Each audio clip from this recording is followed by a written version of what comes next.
Hello and welcome to my retro watches. Now, is it getting close to winter? Because on my time grapher there is a complete and utter snowstorm. This video is all about a vintage Longines that obviously has got a problem, and I intend to see if we can diagnose that problem, possibly even fix it. Is it going to be a tall order? Well, carry on watching to find out. Let's cut to the time grapher.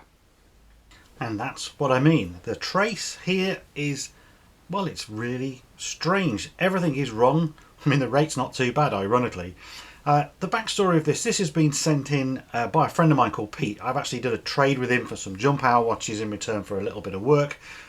He wanted a mainspring for this watch, which he provided, just asked me to fit the mainspring. Now, I cheekily done that without having to service the watch. You can just take the bridge off and get it in. And then I was confronted by this dilemma. So I figured, why not get the camera out and let's do some diagnosis and see how much this one's going to test me, because recently all the watches have been testing me. What is fascinating about this is if I just move it into a different position, we start getting better readings. I say better, I'll take that with a pinch of salt, but you can see now we're getting some more parallel lines. They are still a bit wavy and wondery. This is an old Longines. I do not know the caliber as of yet. We're going to dive into that, of course. But yes, clearly there is, I would suggest, a hairspring issue. There we go again. Just moved it a little bit more. Let's put it completely sort of in the vertical there. And that makes it even worse, doesn't it? Look. So everywhere it goes, there is a different reading. I can even turn it, excuse my hands, into the dial up position. Actually, the dial up position, look, is not too bad. So we've got our work cut out here. Certainly I have, and I'm going to enjoy it. So let's put it straight on the microscope, and that hopefully will give us some clues perhaps as to what is going on. Looking closely here, it looks like this watch has taken quite a beating in service. Just look at the screw head on that one. It's completely and utterly ruined, really. So someone's been attacking this over the years, and my goodness, look at the setting lever screw. Now what's happened there is pretty obvious, really, isn't it? Somebody has used the wrong side screwdriver enough times, I think, and scraped away the brass main plate, which is terrible, really. But then it goes to show how old this watch is now. And if I had a screw polishing tool, then perhaps I could do something with that. So here we go, Longines, Swiss made, 15 joules. I'm not sure if that's the movement reference or just a reference in general. I'll find that out later. Looking at the joules, they all look okay. Everything looks a bit dirty. I mean, look at the center wheel here. It's not the center wheel, sorry, the fourth wheel. Tarnish, or maybe, I don't know what that is necessarily. And here is the balance. And straight away I can see a hair, and I think I can also see the problem. Can you see the problem? And this is a problem that's going to be interesting to fix. Look here. There is no screw. Now these screws are from underneath, and that will be pivotal, I think, for this jewel to be held down properly. So that is possibly the cause of the variation, because if you look at the hairspring itself looks good. It's a bit like the Optima one here. It's got a very, very long tail. So clearly we've got to take off the balance. Have I got a screw for that? God only knows. I've got plenty of spare screws, but I know that those screws are going to be absolutely tiny, so I could be rummaging around for a long time in all my donors trying to find something. So let's take off that balance and take a closer look. And just to tease you a little bit more, here I think is the caliber, a 12.68 Z perhaps. Have a closer look while we're here at the escape. Well, that looks okay. Pallet jewels, yeah, they look okay. And then the bottom there, is that a small hair I can see there, or is that actually a scratch? All things like that would obviously contribute. Yes, it is. Look, there we go. So that also could be having an influence. Equally, it could have flown in while I've been removing the balance. So let's have a closer look at the part in question. This hairspring's got a very, very long tail look. Very reminiscent actually of that ETA 1080 that was in the Optima. Now I don't know whether that's a feature of watches of a certain era. I estimated the Optima to be around 1940s. This one could be in and around that as well. So yes, unusual to see. Is that playing any influence on the readings on the time grapher? Well, I don't know, to be honest. And we can't really see easily. I don't want to damage anything where the missing screw is. It's pretty obvious. It's just going to be under there. Can I pull that up a little bit? Not easy on camera. There we go. There we go. So I'm going to remove the hairspring anyway and the balance wheel and see first of all if I can find a screw to fit that hole. Now with the balance wheel out, I think the missing screw is the least of my worries. Look at that bottom pivot right there. That is properly bent, isn't it?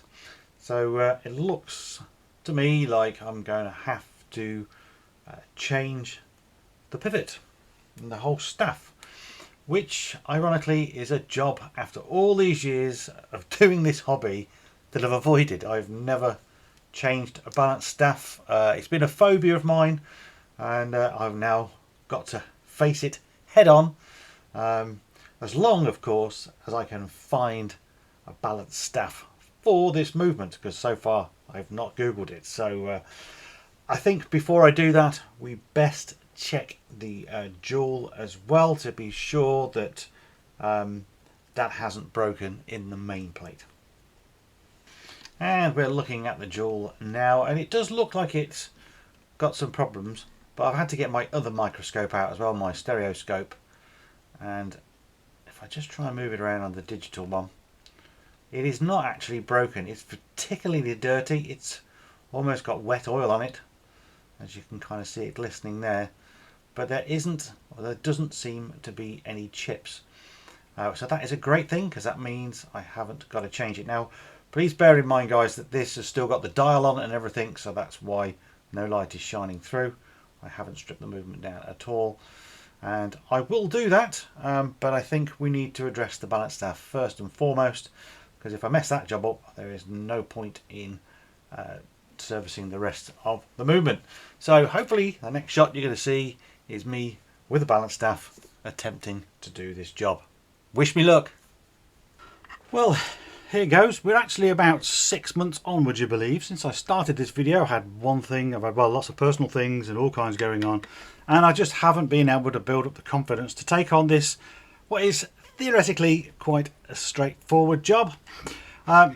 But I went to see a watch repairer friend of mine, a professional guy, to get some tips, and he actually also gave me an entire spare main plate with a balance. So I have now some insurance, which is a relief, but I'm still determined to do this for the very first time live on camera. Now, well, I say very first time. I've had a couple of practice runs on some Seikos and they haven't ended too well.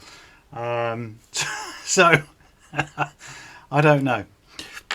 Right, what I want to do basically is be looking at the stud position, because when we come to put it back on, the closer we get to the position it's in, the better, because then you can not have to fight trying to find where the beat error is and stuff. So I am going to mark with a pen. It's just a felt pen or a marker pen like that. So I now know whereabouts to roughly line that up with. I'm also going to have to do the same on the other side with the roller jewel, so we know exactly where the roller jewel is, and it just limits later on down the line trying to find its position. So I've got to lever this hairspring off, and I am on the digital microscope. And in a job I like to do on here, I've got a very small screwdriver. It looks huge, and I have to excuse my fingers as well. I always do this on my normal stereoscope, if I'm honest. and I may still revert to that if I can't get a good purchase underneath there, because you don't want to mess up hairsprings even if you're fortunate enough like me to have a spare. So some people use hand levers, things like that. So you can see that that is now just nearly there. And I've deliberately tried to lever away from that other, or the main curve that comes out of the collet, so I don't accidentally touch it and nudge it.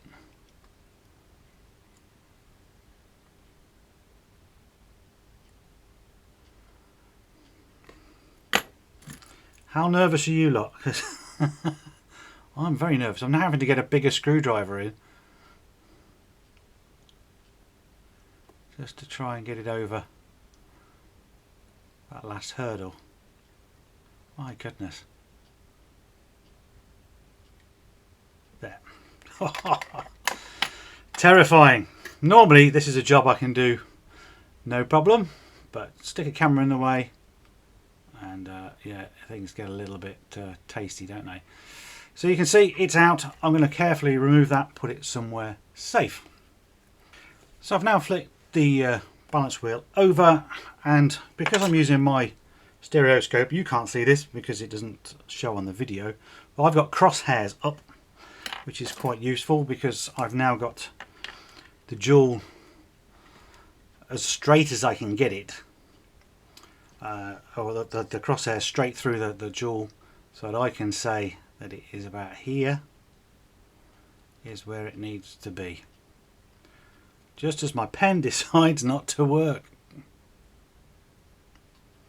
So of course this bit of ink should, or will, wash off a bit later, and hopefully doesn't add anything meaningful to the wheel itself in weight, because if this goes according to plan, we do need to make sure it's poised quite well. So on with the next task, which is removing the roller and jewel, which is this whole component here. Well, the roller has been removed, and well, I wanted to show you how to do it. I was actually setting it up in this little tool here, which has got a slot in it, and it's like it goes to quite a sharp edge, and you put the roller down sort of thing, so you can get it behind the roller and by the wheel, and you just squeeze this, and just as I was setting it up, it just squeezed it itself pretty much, and it came off. So unfortunately I couldn't show you that. These tools, you can get them all day long. They're really cheap. Don't buy the really cheap one from Cousins though, because it is crap. I did. Buy a second-hand one from eBay. There are other tools, plethora of tools to get the roller off. I've actually got another couple here as well, but I thought I'd try this one first. So I want to try and give you a little bit of detail. I mean, I'm talking like I know all this stuff, even though I've never done it. So we are looking at the staff here, and we're looking in particular at this part that's going round. And they call that a rivet, basically. So what we have to do is knock the staff out from down this way. It'll bend that rivet up, and it will knock it out of the wheel. We do that on the staking set. Now, my friend Clive, who's like a 50-year served watch repairer, goes crazy saying you shouldn't knock them out, and he's quite right. You know, if you're pushing a piece of steel through a piece of brass, it's going to end, well, it's just going to ruin the hole eventually. So it's not good practice. What he will do, put it on a lathe and actually turn that bit out, or turn it out from the opposite side as well. It's a bit easier the other side, and then that way you don't damage the wheel. I'm just going to turn it over. So this is the other side. Let's just try and get that in focus a little bit for you. There we go. And this is where I'm trying to think now, this is where the roller was. So you can see it's got to come out that way. So once we got the rivet out, we can then put the wheel back on basically and re-rivet it. And that's where I've had the problems. So I'll get out the tools and get the camera set up and try and film hopefully not a disaster. So I've now got the staking set out and I've found the hole that's suitable. So if I just take this out a sec, put it in the next hole, to me it just doesn't quite sit as flush. So the problem is that sort of big part on the bottom, probably won't come out in the camera, is quite deceptive, and the last thing you want to do, which is a mistake I've made before, is to have it in the wrong hole and start hitting, and you're basically hitting it against itself because it can't fall through.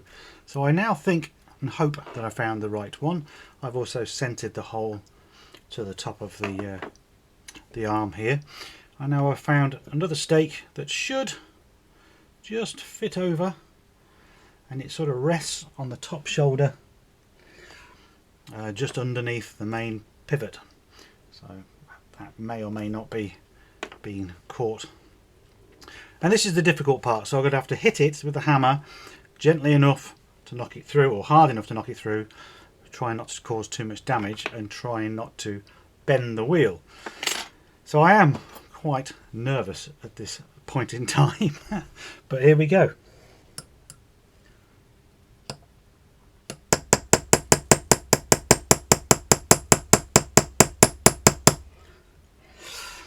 And that is how to, I think, ruin one, because what's happened there is just what I've been preaching. It's now bent the wheel, I think. It's bent the spokes, and I'm not entirely sure why. So perhaps there still isn't enough clearance in that hole. Oh, I'll have to show you on the microscope. So it might now have to be plan B, because I don't know if I can straighten those enough. I'm going to have a go anyway. Let's just try and set it up again and have another knock. Oh, well, I'm tooled up on the next one, and I'm not happy. But yeah, you saw how much easier it was to knock it through, so I got it wrong to start with. Hell's bells. And yes, it's actually, I'll get the other microscope out, it's actually broken the wheel completely. I've never swore on my channel, but I'm close to swearing now. But hey, this is watchmaking at its finest.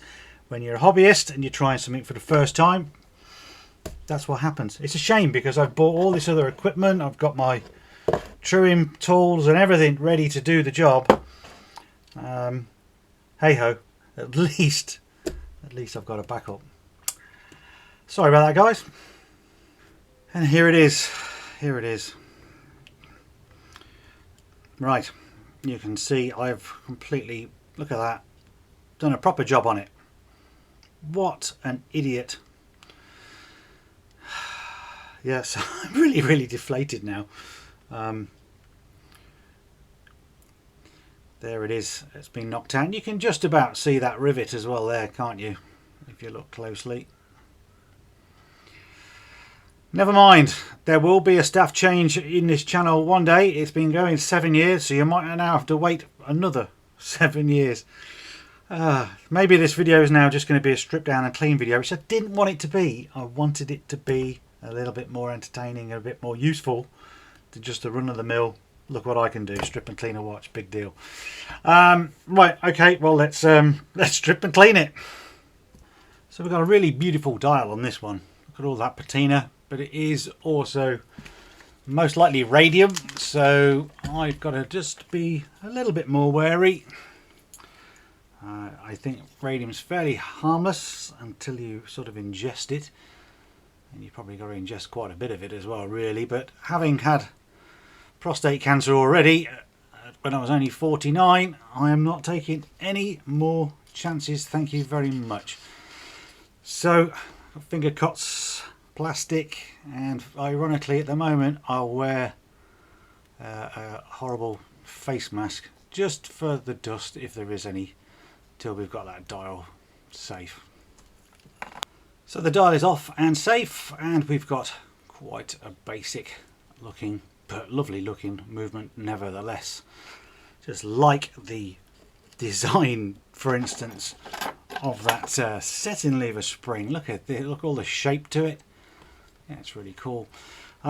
Top tip, you've seen me just undo the dial screws. I would always do those back up. They're easily lost, certainly if you're using ultrasonics. They tend to rattle out, and they're a devil to find. Sometimes they're even worse to try and put back in to the movement. So I'm going to tighten those up now, put it in a movement holder and strip this movement down.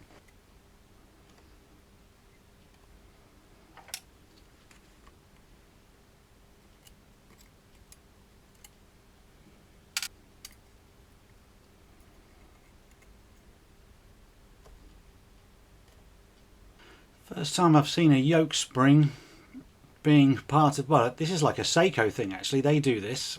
What am I talking about? But probably 30-40 years later. But I've never seen one set with a screw. And to be honest, that's a great way to do it.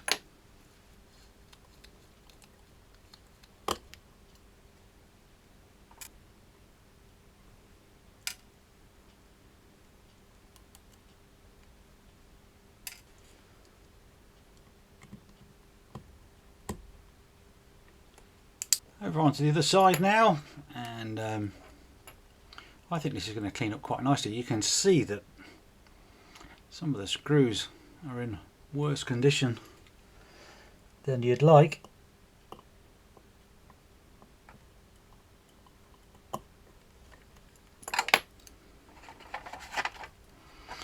And I need to show you at some point the case back, because this watch has been loved. There are a multitude of service marks.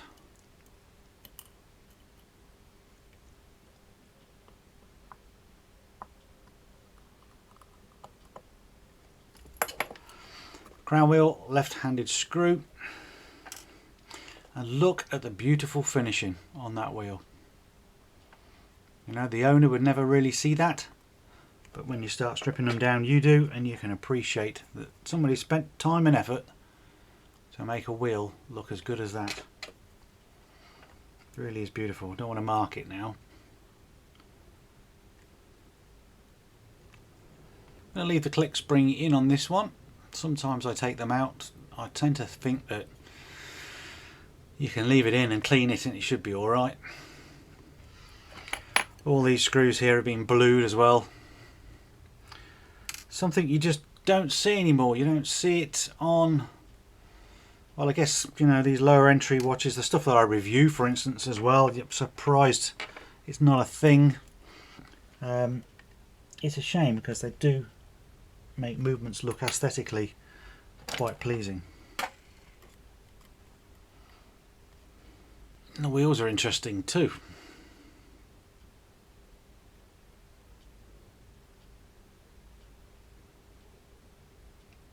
See the tarnish.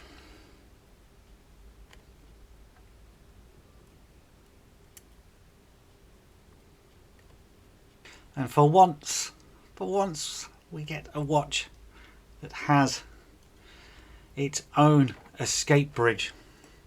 I really want a watch that has this on for my own collection. I just think it's so cool.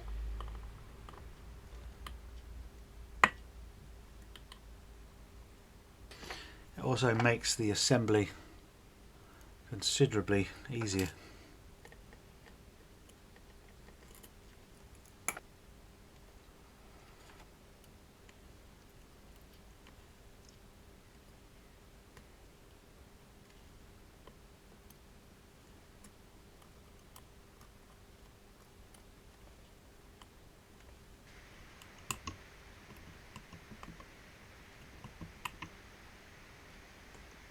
That's the movement stripped down, and I don't need to strip the main spring out because I've already changed it. I'm going to leave actually the setting lever in as well, just to make things easy. So pretty much just quickly peg the holes into the machine for cleaning and see what it spits out the other side.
Right, we're going to assemble the watch. Shouldn't take me too long, this one, and I don't need to do much with the barrel because I'd already changed the mainspring before I'd even started the video, because that's what my friend wanted doing originally. So yeah, as you can also see from the cleaning, it's actually taking some of the plating off.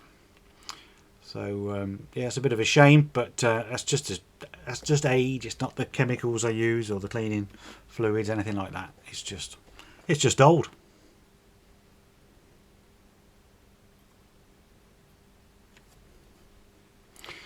So here's that separate bridge for the escape, which I think is really good. It's actually looking quite difficult to locate though. There. One screw. Next wheel in has the staff for this little mini second hand. And I'm now thinking, should I have fit the train first before I put that escape in? Looks like it's going to be a real fiddle. There we go. I'm okay.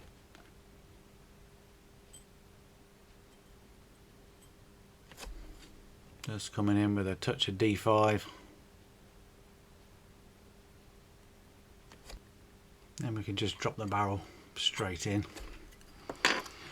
Actually got a little bit of debris on it there. There we go. Should be okay.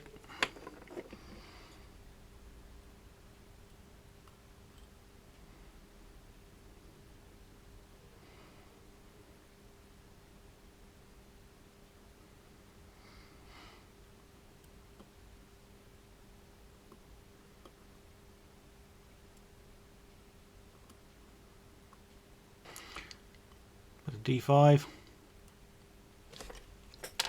Just quickly bring in the bridge underneath. You can see it's got this, that's the click spring. This is a really nice movement for us. It's pure simplicity. These are easy springs. Had I noticed that before, I would have took it off to clean.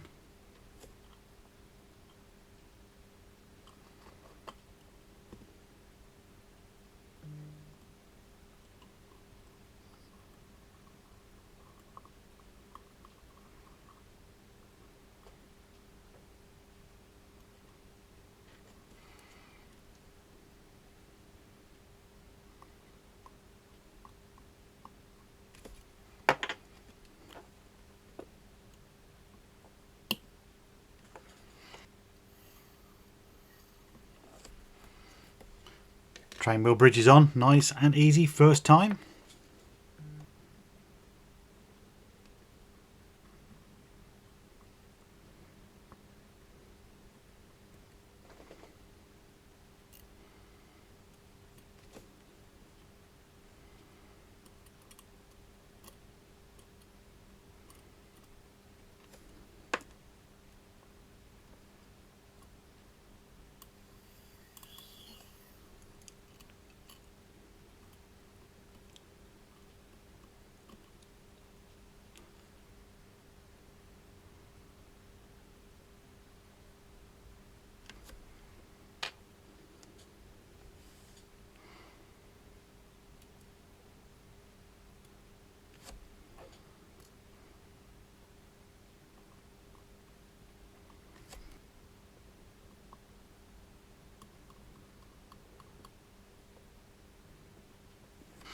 And we'll put the dual setting back in, and I'll oil that in a moment, again with the auto oiler. Really small screw.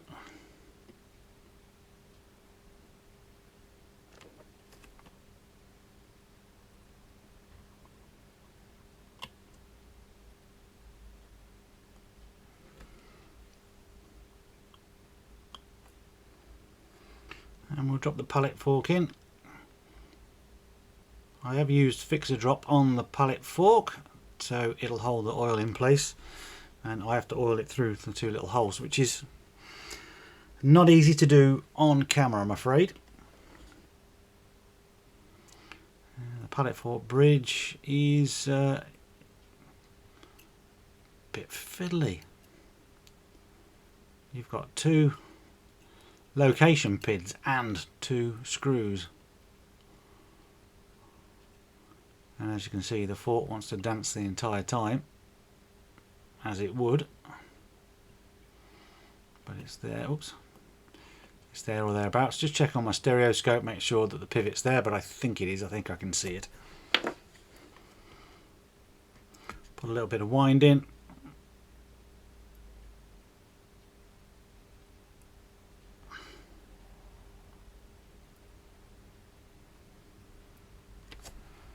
So with the balance off, I can now use the auto oiler on the jewel. Just put it in, flick that up, and that's it. Really good things, these auto oilers. Version 1A or A1, I can't remember. And yeah, saves your life. Certainly on jewels like this, where it makes it a little bit easier.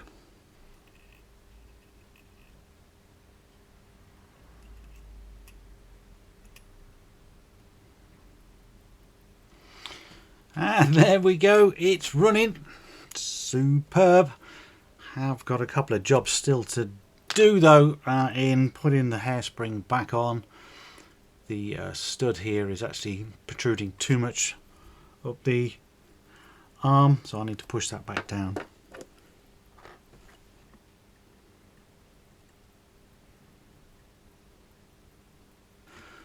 But look, that looks great, doesn't it? It's running, well, a lot better than it was when we first started this video all of 6 months ago. If I just tilt it on the thing here, you can see that it's just sticking up a bit too much. So I'll undo the screw a little bit, tap it down, and that should then be sure that it's sitting parallel. Then we can do a little bit of oiling.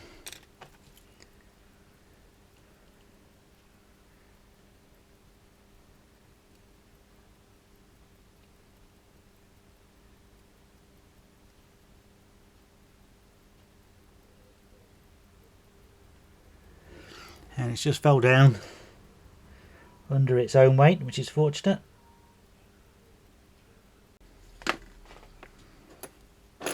Right, we'll quickly build up the dial side, and then we'll have to address the timing of this watch, because it's a different balance from a different watch. So I haven't put on the timographer, but I'm sure it's going to be all over the place.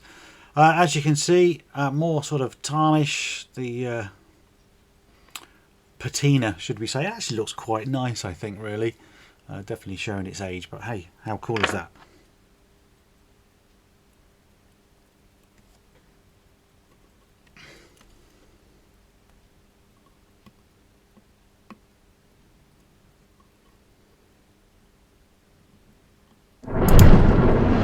Well, they say lightning doesn't strike twice, and it has, in a major fashion. In turning it over and messing with the cannon pinion, I took the watch out, the movement holder, put it back in again, tightened it up, and I tightened it up, and the jaws touched the balance. And I'm pretty sure that I've just broke that perfectly good balance staff that was in there. So it looks like you will see a staff change after all, or you'll see me just mess up another balance wheel. I'm really pondering what to do, whether to just risk it or just have a quick look on eBay, see if there's any donors, just in case, because I don't know. Can I do it? I know the mistake I made last time. Could I make the same mistake twice? Well guys, I'm putting face to the camera, so in light of me absolutely stuffing up the balance staff for almost a second time, I contemplated whether I should film myself trying to do it again, and I thought, no, these are quite expensive to replace, and I've become reasonably good friends with a local watch repairer. I call him a watchmaker. He will not go by the name of watchmaker. He thinks it's purely repairs, and the watchmakers on another echelon. I kind of agree, to be quite honest, but he's been doing it for over 50 years, and he gave me some tips originally on this particular watch, how to restaff, showed me how to do it, actually gave me that donor as well. So I thought, well, I don't want to mess it up, so I gave him a call and I said, can I come down and we can go through it together? Perhaps you can help me and guide me so that I don't stuff up. So that's what happened today. Under the cloche here we have now a working watch. Still needs to be fettled a little bit more, but I'm going to just sort of put some photographs up now because I didn't want to film in his presence. I didn't feel it was all that appropriate. Plus I'm there to try and learn.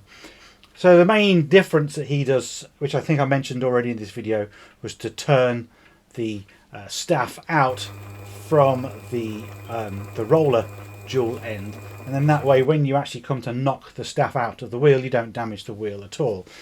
So he set the lathe up and asked me would I like to have a go with it, and I completely refused. I've never used a watch lathe, and it's using a graver, so it's all done by hand, and again I just didn't want to mess it up. But then we went through the step-by-step things that I was trying to show you originally, on where you put it on the staking set, what stakes to use, and we went through that together, and between the two of us we've now got the balance working.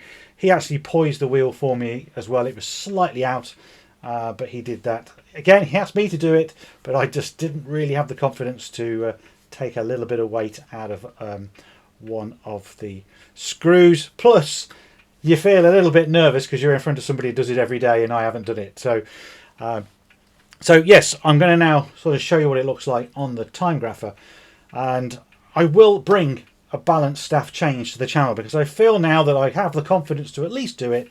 So I'm going to find some scrappers, and then I might try and make a short movie on my second attempt for your enjoyment in the future.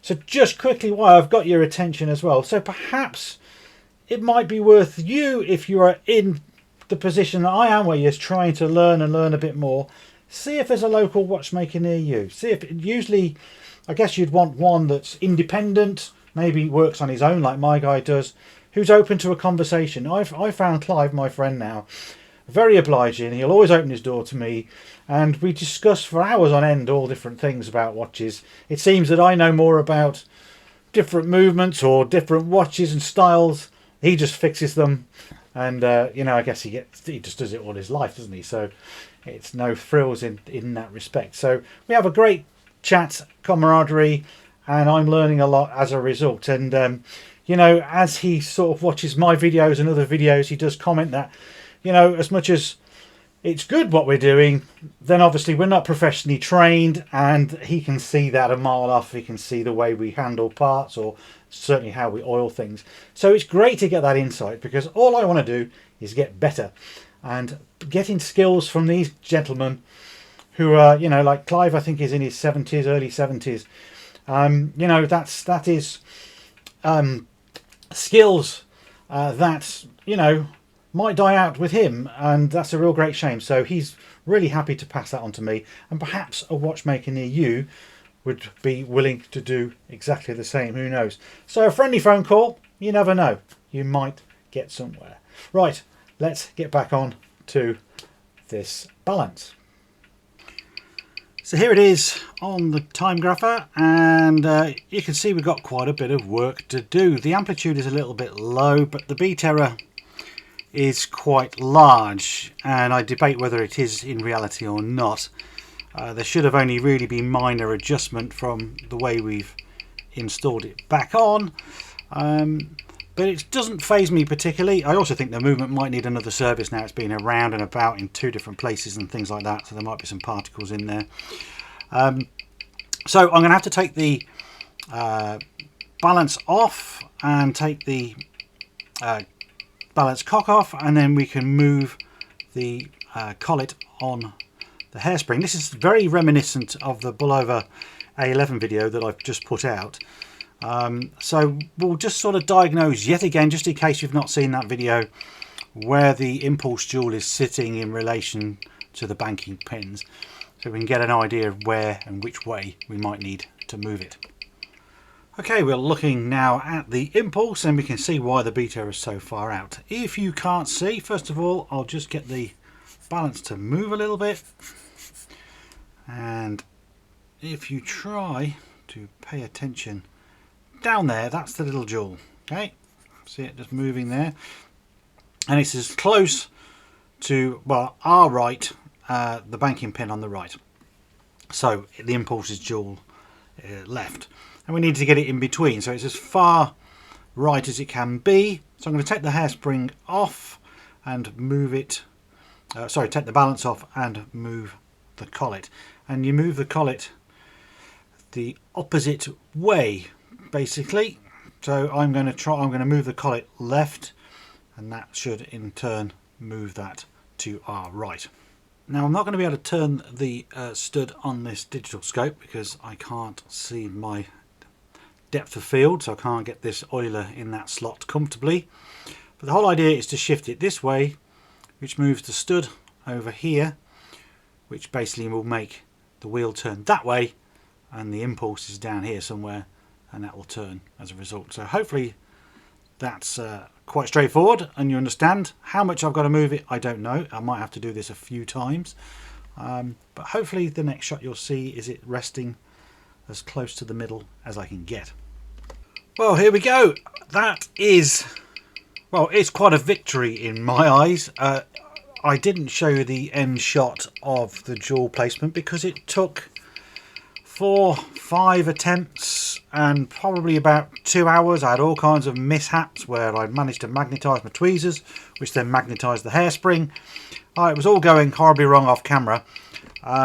So looking at the results now, it is a little bit, the amplitude's a bit too low in my opinion. Don't worry about the scattering dots, that's just me talking I think so much. The important thing is that beat error is absolutely perfect, and I'm really, well, yeah, I am surprised. I'm really pleased about it, let's face it, but it did take some tweaking to get there. So I have learnt a heck of a lot on this watch. I won't bore you with the rest. I've already rebuilt the dial side so that I can wind the watch and things like that. So I may run this through the cleaner again now and try and improve that amplitude. But for the purpose of the video, stick the hands, get it all back on the case, and show you the finished watch. And here it is. Well, it came to me broken, and now it's running, so I kind of call that a win. There's a lot of things that's happened in between, and also a lot of time in between as well. And yeah, this video basically shows that I'm just like one of you guys, really. I'm just a hobbyist. I make mistakes like everybody else. I'm just prepared to show them on film, and that's what it is about this hobby. It's you ride the highs and you take the lows, and sometimes it can be quite costly as well along the way, but you learn from that, and you never stop learning, that's for certain, in this hobby. I'm really pleased. It looks great. A lot of vintage patina, not so struck on the radium so much, but I think I handled that enough with care. So just a quick note really, if you're using radium, just be prepared and use some PPE. Here it is on my 7-inch 18 centimeter wrist, sorry, and as you can see it's a little tiny watch, but yeah, it's still cool, and you know, it's there now for Pete to enjoy, thankfully, and I'm sure he's going to appreciate it. This is the actual case back. Was that GD Short, the Ridings in Wrexham, that is all up in Yorkshire of the UK. And under the case back, of course, well, you've seen me working on it, but there it is now in the daylight, beating away and showing its magnificence. I absolutely love the look of the movement. I mean, I like most watch movements anyway, but this one, because it's that gold colour as well, and it's presented some challenges, just looks fantastic. So hopefully you've enjoyed this video, and if you have, then please hit the like button. That's all I ever want from you guys. Certainly leave your comments below. I do read everyone. I will try to answer as many of them as I can. And if you're new to the channel and you enjoyed it, hit the subscribe button. I would like to try and up my subscribe count if I can. So my videos, of course, have got to be worthy of your subscription. Check out my Facebook group, Retro and Vintage Watches and Restorations. Links are all down below. 14,000 people in there now, all talking watches every day. So come and be part of that community. You want to see what I'm going on a daily basis, then have a look at my Instagram, again down in the description. And also check out my website, My Retro Watches. You'll see all of my, or nearly all of my watches in my collection. And there's also some affiliate links there if you want to buy some tools and such like. So with that all out the way, thank you, and I will see you soon in the next video. Bye for now.